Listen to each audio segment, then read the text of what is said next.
So I was just watching a video that I did 8 years ago of why I became cruelty free. Oh my gosh, watching YouTube videos from 8 years ago, for starters, is cringe enough alone. All right, we're just gonna ignore my extremely red eye. It will clear up in a second. Anyways, I'm watching the video and it's me 8 years ago, fresh-faced little 30-year-old that had just been kind of convinced by my peers that cruelty-free beauty was the way to go. And I can tell in the video that I'm like worried or a little bit scared that it's going to maybe take away some opportunities that I could have.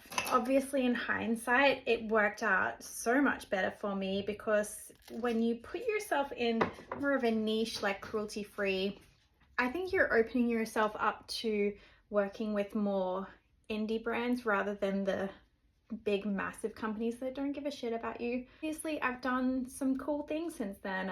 My mob collab, for one, that wouldn't have been a thing if I wasn't involved with Vegan Fashion Week, for starters, and just working with other smaller indie brands.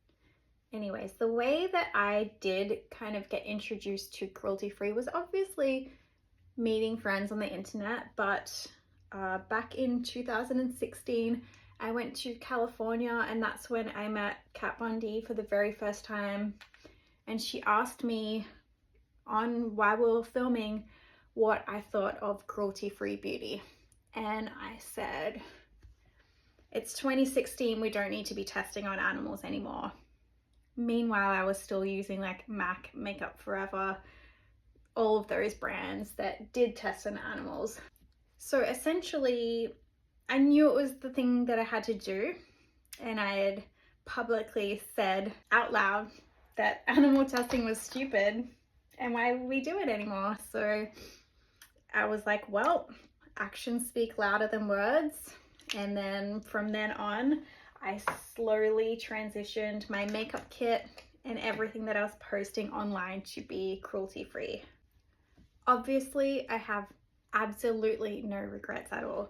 The community that we have in this little pocket of the internet, you're so cool, so supportive, so awesome. It's funny because in the video, I'm basically saying like, this is cruelty-free is what I am. And essentially it's like, don't push me to be anything else but that. Lo and behold, 2 years later, I'd be full-fledged vegan.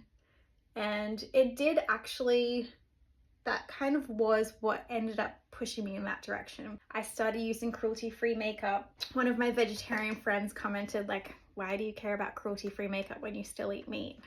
And I was like, wow, that's pushy. But it resonated. And months later, I was like, shit, they're right. And I stopped eating animals. Do I think that it's hindered me in any which way? I haven't had any huge opportunities come my way that I've had to say, sorry, I can't do this because it's not vegan. Whether or not I've been passed over because those companies knew that I wouldn't use it, I'll never know that.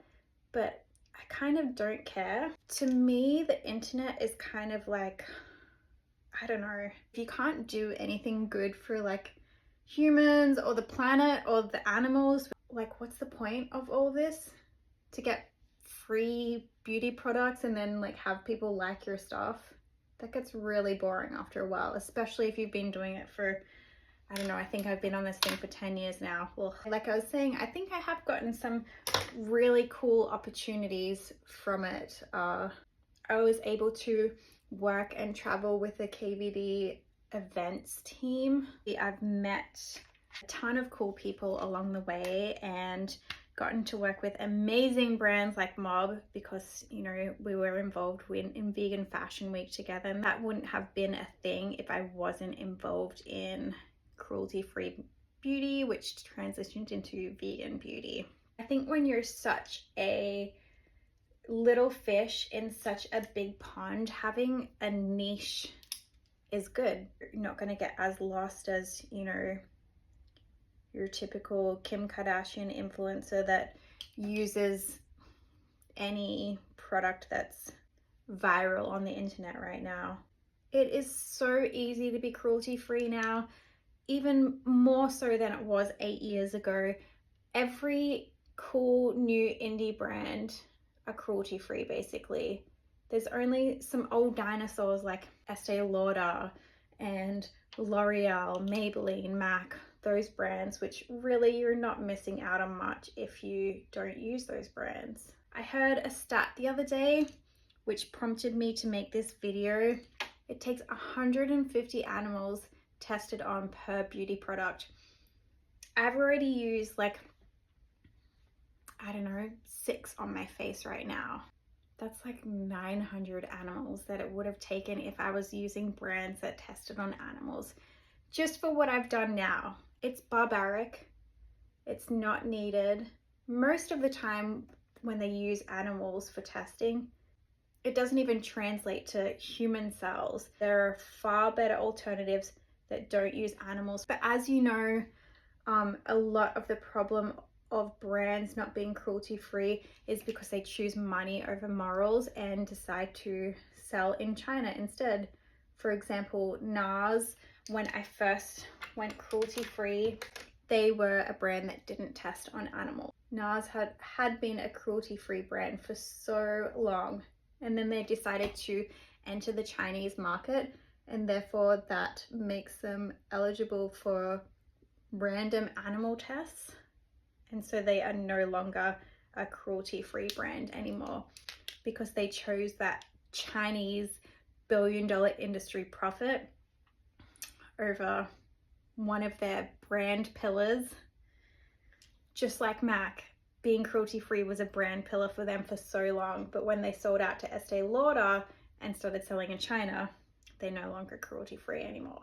So you'll find that most of the indie brands are cruelty-free, and wouldn't you rather support a small brand that gives a shit than some big corporate makeup monster? Only buying cruelty-free and vegan beauty, obviously it narrows in the market of what you can purchase, and I actually enjoy it because I feel like in this day and age there are so many new makeup launches, new all the time. Back when I was first doing YouTube, I was like, oh, I need this new product, I have to have this new product. And I think all of these makeup launches really started to just get really insane over the past 5 to 10 years, where, you know, when I used to work at the MAC counter forever ago, we would have like, you know, 4 seasons, and now there is a new launch like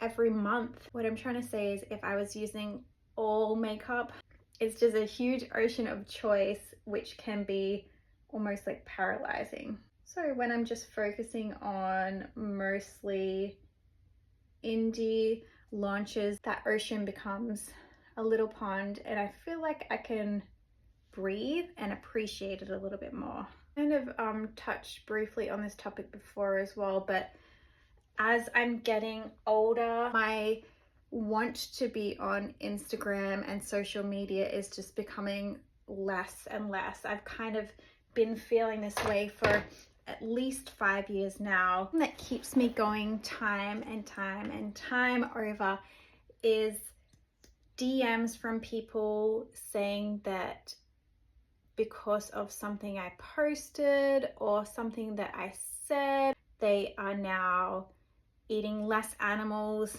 only buying cruelty-free, they're vegan, anything like that. If you have messaged me over the last 8 years telling me that I've inspired you to do anything like that, I truly appreciate it, and that is the reason why I'm still here. Anyways, I feel like this video has gotten so rambly, as often my talking videos do, but I just wanted to say, if you're not already cruelty-free and you really love animals, please consider only purchasing cruelty-free beauty. It is so easy in 2024. There are so many online resources like Logical Harmony, Ethical Elephant, and Cruelty Free Kitty. If you just Google a brand, you can easily figure out if it's cruelty-free or not. Yeah, if you care about animals, if you love your doggies just as much as I do, or your kitty cats, I urge you to commit to using cruelty-free beauty. It is one of the easiest things that you can do for the animals. If you're already cruelty-free beauty, why not challenge yourself a little bit? I actually wouldn't even say challenge, because it's, like I've said, a broken record. So easy these days. But commit to using vegan beauty instead of just cruelty-free. It's usually pretty easy to find out if a product is vegan or not. A lot of the times Sephora will already list it as vegan. Plus there are already so many brands that are just 100% vegan, which are so easy to shop at, like Mob obviously are 100% vegan, Milk Makeup are 100% vegan, Cosette and Necromancy, two of my favorite indie brands, are 100% vegan. Off the top of my head, I can count 10 products that I just used on my face. That would be 1,500 animals that have had chemicals dropped into their eyes, little bits of their fur shaved off, and irritating substances rubbed into their skin for unnecessary animal testing practices. If you've made it this far in the video, this is it. This is the day to commit to cruelty-free beauty. You can do it. I'm going to leave all of the resources in the caption. You can literally go back through my whole Instagram for the last 8 years. Everything is cruelty-free on there. It's so easy. It's the bare minimum that we should do as an animal lover.